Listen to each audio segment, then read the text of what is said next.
Welcome to our channel. నేను మీ anchor Zakir Hussain. ఇంకా అఘోరి జైల్లో ఆడవాళ్ళతో ఉంటుందా లేకపోతే తనకంటూ ట్రాన్స్జెండర్గా వేరే జైల్లో ఉంటుందా? అసలు నెక్స్ట్ స్టెప్ ఏంటి అఘోరి? సో దీని గురించి డిస్కస్ చేద్దాం. ప్రస్తుతం మనతోటి సినీ క్రిటిక్ దాసరి విజ్ఞాన్ ఉన్నారు. వెల్కమ్ చెప్పేద్దాం. Hi sir. నమస్తే. నెక్స్ట్ ఏంటి సార్, అఘోరి ఇప్పుడు ఆల్రెడీ అరెస్ట్ అయిపోయింది. ఈమెను అసలు ఎక్కడ ఉంచుతారంటే లేడీస్ దాంట్లో ఉంచుతారా, సపరేట్గా ట్రాన్స్జెండర్స్కి ఏమైనా వేరే జైలు ఉంటుందంటారా? మొత్తానికి ఒక ఆర్థిక నేరం అభియోగం మోపబడింది కాబట్టి అఘోరి అనే ఆవిడని అరెస్ట్ చేశారు. అరెస్ట్ చేసి కూడా తీసుకొచ్చారు. ఆవిడ మెడికల్ టెస్ట్లు అవి చేయించారు. మేవిడేమి అనలేదని కోర్టు ముందు ప్రవేశపెడితే 14 రోజుల రిమాండ్ విధిస్తే కంది సబ్ జైలుకి తీసుకెళ్లారు. కంది సబ్ జైలుకి వెళ్ళిన తర్వాత అధికారులకి ఒక క్వశ్చన్ అర్థం కాలేదు. ఇక్కడ మగవాళ్ళ కారాగారం ఉంది, ఆడవాళ్ళకి సంబంధించిన కారాగారం ఉంది. ఈవిడని అటు వేయాలా ఇటు వేయాలా అని. సో ఇది మాకు సంబంధం లేదని మళ్ళీ పోలీసులకి అప్పచెప్పారు, మీరు ఏదో ఒకటి చేయండి. వాళ్ళు ఏం చేశారు, లింగ నిర్ధారణ పరీక్ష అనేది ఒకటి చేయడానికి మళ్ళీ దగ్గరలో ఉన్న హాస్పిటల్కి తీసుకెళ్తే వాళ్ళు లింగ నిర్ధారణ పరీక్ష చేసి తను ట్రాన్స్జెండర్ అని తేల్చారు. ఇక్కడ విషయం ఏంటంటే మన తెలంగాణ రాష్ట్రంలో ట్రాన్స్జెండర్స్కి సంబంధించి కూడా ఒక సపరేట్ సెల్ అనేది ఉండింది మన చెంచల్గూడలో. సో చెంచల్గూడకి తరలించారు ఈవిడ్ని. అక్కడ ట్రాన్స్జెండర్ సంబంధించి సపరేట్ సెల్ ఒకటి ఉంది. సో ఇప్పుడు అఘోరి ఏం చేస్తుంది, నేను శ్రీవర్షినితో ఉంటాను, ఆవిడ్ని నన్ను కలిపి ఓ దాంట్లో వేయండి అని అడిగింది. అలాంటివన్నీ కుదరదు, దాని గురించి మీకు తర్వాత చెప్తాను అని చెప్పేసి వాళ్ళు కూడా అన్నారు. శ్రీవర్షిని ఎపిసోడ్ మనం నెక్స్ట్ మాట్లాడుకుందాం. ఈలోపు జైల్లో అఘోరి పరిస్థితి ఏంటో చెప్తా. చాలామంది ఇక్కడ దాకా బాగానే ఉంది. జైల్లో అఘోరి పరిస్థితి 4-5 రకాల డిఫరెంట్ జోనర్స్లో ఉండబోతుంది. ఎలా అంటే తన్ని ట్రాన్స్జెండర్ సెల్లో వేశారు. ఎప్పుడైతే ముత్యాలమ్మ టెంపుల్ దగ్గర ఫస్ట్ టైం అఘోరి వచ్చి ఒంటికాల మీద పూజ చేసినప్పుడు లైమ్ లైట్లోకి వచ్చింది. అందరూ కూడా పిలిచి ఎవరు నువ్వు హే చెప్పు అని అడిగారు. అప్పటి నుంచి ఇప్పటి వరకు ట్రాన్స్జెండర్స్ ఈవిని వ్యతిరేకిస్తున్నారు. అవునా?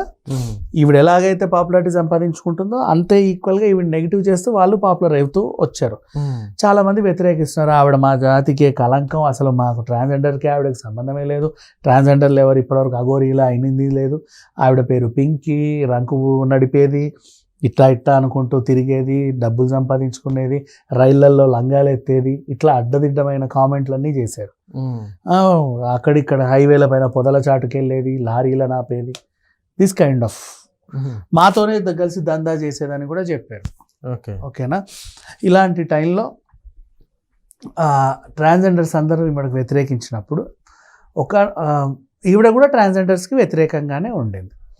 ఒకానొక సిచ్యువేషన్లో వరంగల్లోనో ఎక్కడో, నాకు పేరు సరి గుర్తులేదు, హన్మకొండ సైడో లేకపోతే ఆంధ్ర సైడో, సమాధిపై పూజలు చేసేటప్పుడు కొంతమంది ట్రాన్స్జెండర్స్ లీడర్లు అక్కడికి వెళ్ళారు.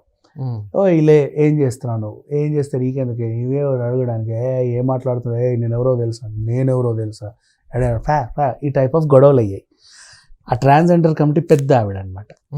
అలా ఆవిడ చెప్తే అందరు ట్రాన్స్జెండర్స్ వింటారు. ఆ రేంజ్ ఆవిడ చెప్పేసరికి ట్రాన్స్జెండర్స్ అందరు ఇంకా ఫుల్ నెగిటివ్ అనమాట. నెగిటివ్ అఘోరి కనిపి అసలు అనేటట్టు ఉన్నారు. జైల్లో ఉన్న ట్రాన్స్జెండర్స్ ఆల్రెడీ కరుడు గట్టిన నేరాలు చేసే వీళ్ళు జైల్లో ఉన్నారు. బీభత్సం కొంచెం బాగా అన్ని తెగించేసే ఉంటారు జైల్లో ఉన్న ట్రాన్స్జెండర్స్ అంటే. అట్లాంటి వాళ్ళు ఏంటంటే నన్ను రిలీజ్ చేయి, ఫస్ట్ బెయిల్ ఇచ్చి అఘోరిని ఏం చేస్తానో చూడు అనే వాళ్ళు ఉన్నారు. అలా అన్నారు కూడా.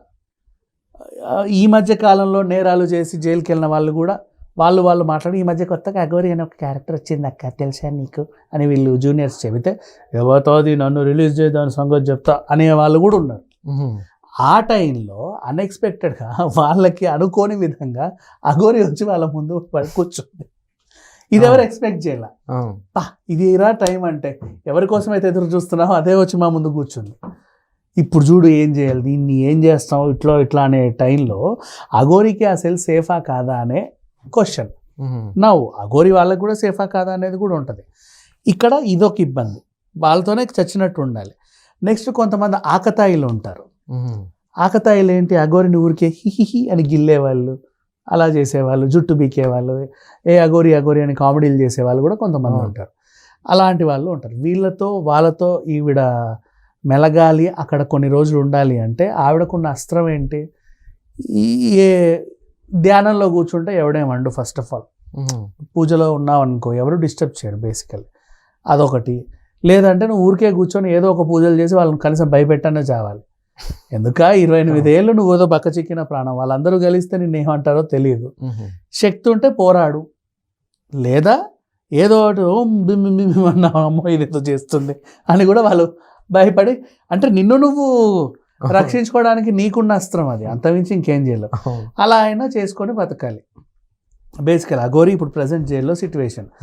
అండ్ ఇక తిండి లేదు, నాకు సగం కాల్చిన మనిషి శరీరం కావాలి అర్జెంట్, ఎందుకంటే నేను డిప్రెషన్లో ఉన్నాను, ఈ టైంలో మేమందరం అదే తింటామంటే నీకు దొరకదు. ఇదిగో తిని చావు అని ఇస్తారు. నో, ఐ వాంట్ కపాలం, నేను కపాలం ఉంటే తప్ప అందులోనే తినే అలవాటు ఉంది అన్న వాళ్ళు యాక్సెప్ట్ చేయరు. నెక్స్ట్, నాకు ఒంటి నిండా స్నానం చేసిన వెంటనే భస్మం పూసుకునే అలవాటు ఉంది. ఇక్కడ ఆ వెసులుబాటు ఏమైనా ఉందంటే ఇప్పటికిప్పుడు నీ కోసం ఎవరిని చంపి కాల్చాలి, ఆ వెసులుబాటు కూడా ఉండదు. సో ఇట్లాంటి కొన్ని రెగ్యులర్ లైఫ్ స్టైల్కి ఆవిడ ఎలా అయితే అలవాటు పడి బ్రతికిందో వాటికి కొంచెం విరుద్ధంగానే ఈవిడ బ్రతకాలి. నెక్స్ట్, బయట ఆవిడ తిరిగినప్పుడు వేసుకున్న మాలలు, ధారణలు, కాళ్ళ గజ్జలు అవి ఇవి అన్నీ ఉంటాయి కదా, అవును, ఇవన్నీ కూడా తీసేసి కేవలం వస్త్రంతోనే అక్కడ బ్రతకాల్సిన పరిస్థితి ఉంది. ఇది ఓవరాల్గా చెప్పాలంటే జైల్లో అఘోరి జీవితం ఇట్లాగే ఉంటుంది. ఎన్ని రోజులు ఉన్నా ఎన్ని రోజుల వరకు ఉండొచ్చు? ప్రజెంట్ అయితే 14 రోజుల రిమాండ్. నీకు ఒక అద్భుతమైన ఇరగదీసే అడ్వకేట్ ఉన్నాడు అనుకో, ఆ అడ్వకేట్ నీకేమైనా కొంచెం బెయిల్ ఇచ్చే దాఖలాలు ఉంటే 4-5 రోజుల్లో బయటకు వచ్చే ఛాన్స్ ఉంది.